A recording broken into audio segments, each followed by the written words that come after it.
A new watch with an unusual shape, a new direction from an indie favorite, and the return of a lesser-known Genta. It's episode 82 of A Week in Watches, a semi-weekly look back at news, stories, releases, and more from the watch industry. I'm Zach Weiss, co-founder of Warner Wound, and I'll be your host today. I'm very excited about this week's episode as it features 3 unconventional watches from 3 very different brands. The first is a micro brand making its debut, the next is an indie with a dedicated following, and the last is a 50-year-old luxury brand, all with very cool watches. This week's episode is brought to you by the Wind Up Watch Shop. New in the shop are everyday carry items by Gerber, including knives, multi-tools, and camping utensils. Check those out, as well as their ever-growing catalog of new and interesting watches from brands like Fortis, Louis Erard, Nevada Grenchen, and more. Head to windupwatchshop.com to check them out. Okay, let's get started. Anoma makes a shapely debut. Remember last episode when we talked about the Toledano and Chan, the oddly shaped brutalist watch? Well, I said something along the lines of this being a trend to come, and that's partially because I knew the Anoma A1 was on the near horizon.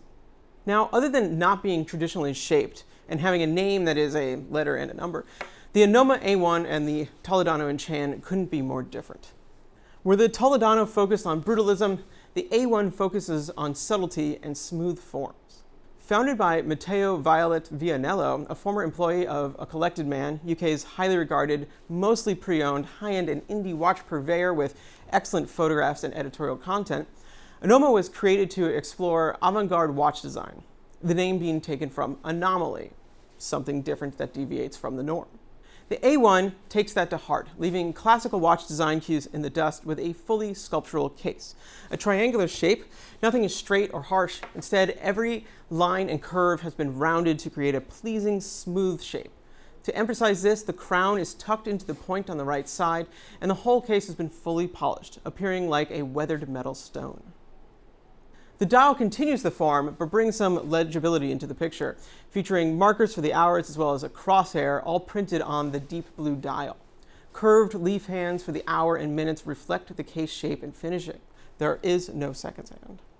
Measuring 39 by 38 millimeters with no lugs, the A1 is fairly compact, though its evocative shape certainly adds presence. It also measures just 9.45 millimeters thick, so it wears very well.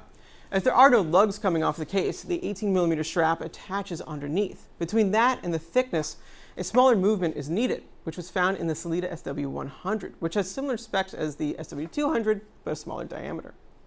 The Anoma A1 launched on June 6th for 1,300 British pounds, or about 1,650 USD. It's on pre-sale until July 6th. The first 100 watches sold will be numbered. After the pre-order ends, Anoma will, quote, never reproduce the watch in this configuration again, which is a bit cryptic, but I imagine they will continue to make watches with this shape, but perhaps not this dial color, but also perhaps not. Now look, shaped cases aren't a new phenomenon. From Hamilton to Cartier to many others, they have existed throughout the 20th century and somewhat into the 21st, and yet there's a new appreciation for them that has begun to bubble up. I dare say a watch like this would have been just brushed off as some strange microbrand a few years ago, but now will be accepted with open arms, revered even. And that's great, not just because the Anoma A1 is a very nice watch, but because we're at a point where brands can be inventive again, and not just concerned with satisfying a list of enthusiasts' needs. But what do you think of the Anoma A1? We'd like to know. Please leave your comments below. Holthinrichs sign off on a new signature series. The most exciting stuff going on in watches right now belongs in the niche of independent brands that are positioned just above the typical boundaries of micro brands, yet below that of the unobtainable hot indies. In this segment, which Zach Kazan dubbed the micro indie in an article from 2022, you'll find brands pushing the boundaries of what is doable at accessible, if not inexpensive, price points in terms of finishing, materials, movements, complications, and manufacturing methods. Think brands like Ming, Anardane, Garrick, Space One, Argonaut, etc. One of the OGs of the scene is Holthinrichs watches from the Netherlands. Founded by Michel Holthinrich in 2016, an architect turned watch designer and maker, the eponymous brand has focused on a clean, modern aesthetic, if informed by classical watch design, and, most importantly, 3D printed metal cases. A relatively new manufacturing process that certainly isn't the standard in watches is used to create cases with curves and hollowed out spaces that would be near impossible through more conventional methods. As part of the design language, the brand also mixes high-end hand finishing with leaving parts of the case raw, revealing the unique texture of the 3D printing process, something they call horlogerie brute. As Holthinrichs has matured, its processes and capabilities have grown to include dial making, hand making, bridge making, and movement decoration, all largely executed by hand and in a bespoke manner, each watch a piece unique. While this has led to some incredibly beautiful and exotic creations, it has also meant the brand's prices have increased and its waitlist grown. Well, they've decided to do something about that. Yeah, mostly.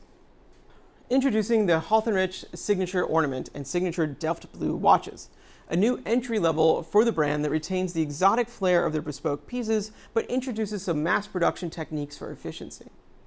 The two versions share the same case design, which is new for this series and features the biggest change in the creation of the new line. It's no longer 3D printed, but rather milled.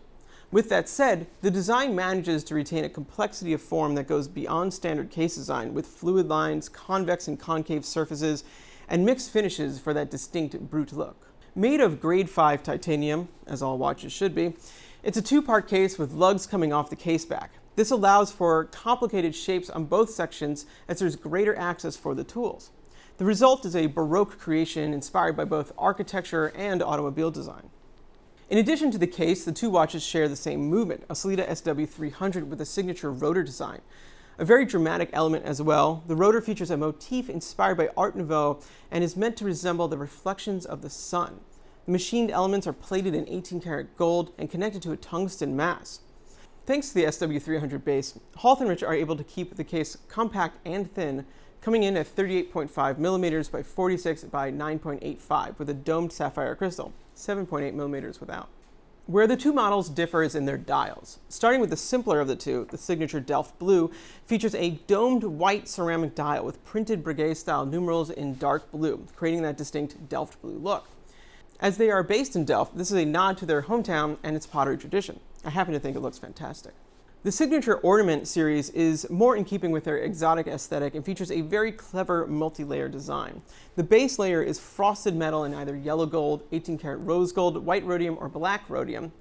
The next layer is a domed sapphire crystal on which are printed minute marks and the brand logo. This creates a floating effect over the metal layer, adding depth. The last layer is a metal chapter ring from which hour markers are milled directly out of, creating cantilevering claw-like forms that hover above the sapphire. It looks absolutely wild. The Signature Delft Blue is priced at 3,750 euros, while the Signature Ornament is 3,500 euros.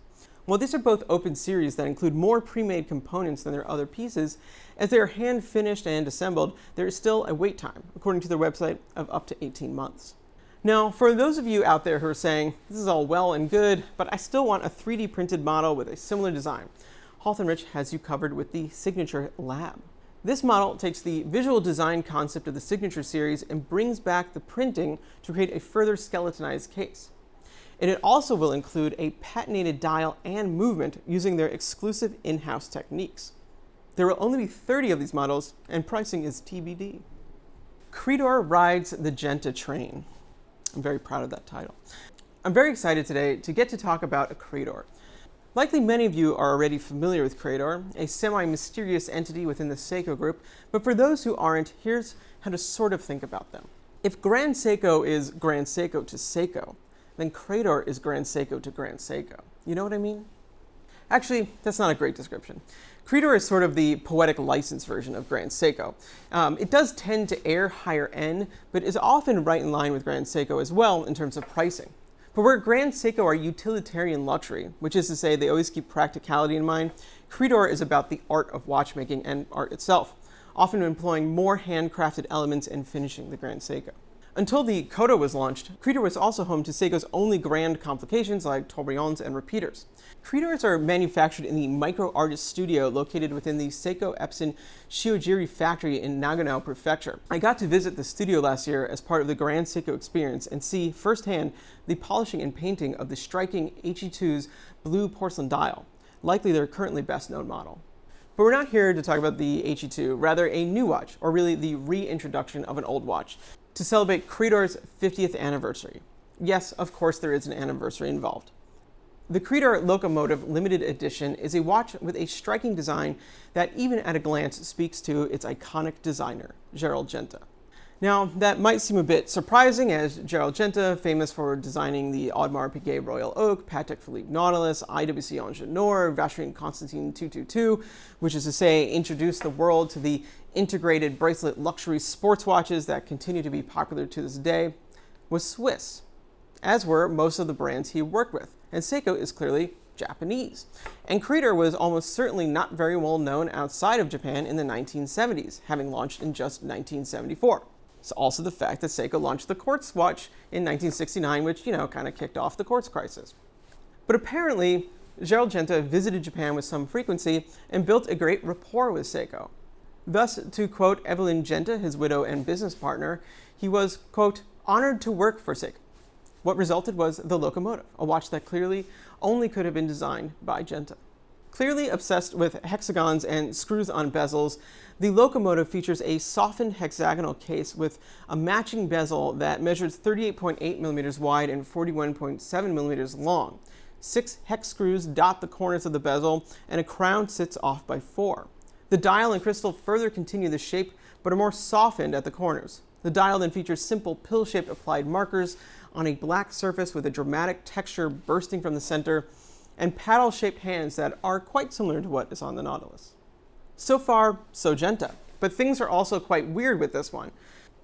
With the Royal Oak and the Nautilus, the hexagonal bezels were fit to larger mid-cases with lugs, or at least the suggestion of lugs, as the bracelets are integrated.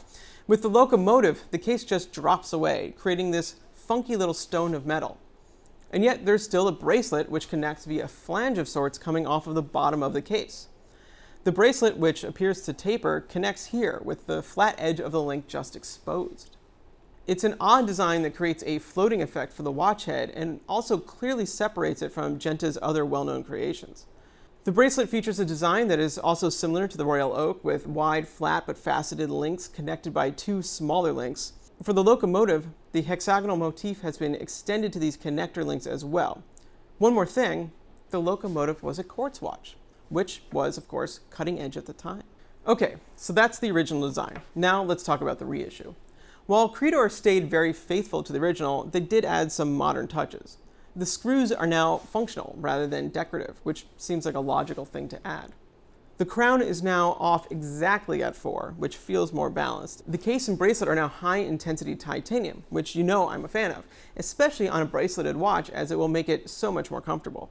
The dial retains its original texture design, which was inspired by a steam locomotive and featured around 1,600 lines. Rather than stamping this texture, as is typical with Grand Seiko's dials, the pattern is engraved into the dial, likely by CNC, supposedly giving it a more handmade feel. The only change that leaves me a bit cold is adding automatic to the dial.